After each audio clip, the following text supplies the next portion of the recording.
બાકી નોરતામાં ઘરે દીવા માટે મૂકીને આવ્યા હોય ને એવી મેલડીની જરૂર નથી. અને રાતની મેલડી ઢોળતા હોય ને એવા બાંધવાની જરૂર છે. બાકી મેલડીના નામ માટે જ્યાં મેલડીના દાડીએ મેલી હોય ને એવી મેલડીનું કામ નથી.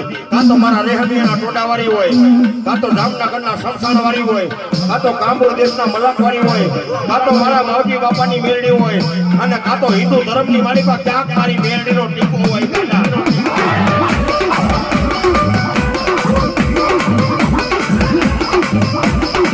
અને હજી હું કહું છું, તમારા ખોરીએ મેલડી નો આવે ને તો બે દીકરા હાચવી લેજો, નાગરીને હાચવવાનો જાતા. તમારા ખોરીએ મેલડી નો આવે ને તો કોકના બે દીકરા હાચવી લેજો, નાગરીને હાચવવાનો જાતા.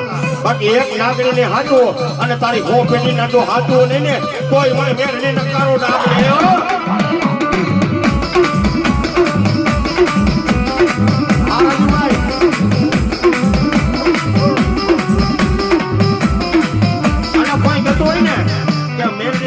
હાથ પકડી લાવવાના મને મેલડી નો આવે તો તારા બાપ દાદા યાર મેલડી નો દેહાડે, કોકનો ભૂતળો દેહાડ્યો હોય તો તારી માતા નો આવે. બાકી રાવણદેવ પાટમાં નોરતે કારીગરનો અવાજ કરતો હોય અને આજ જો મારી દેવી નો આવે ને એક તો મારા વડવામાં ભક્ત મારી મેલડી નો કોઈ દાદા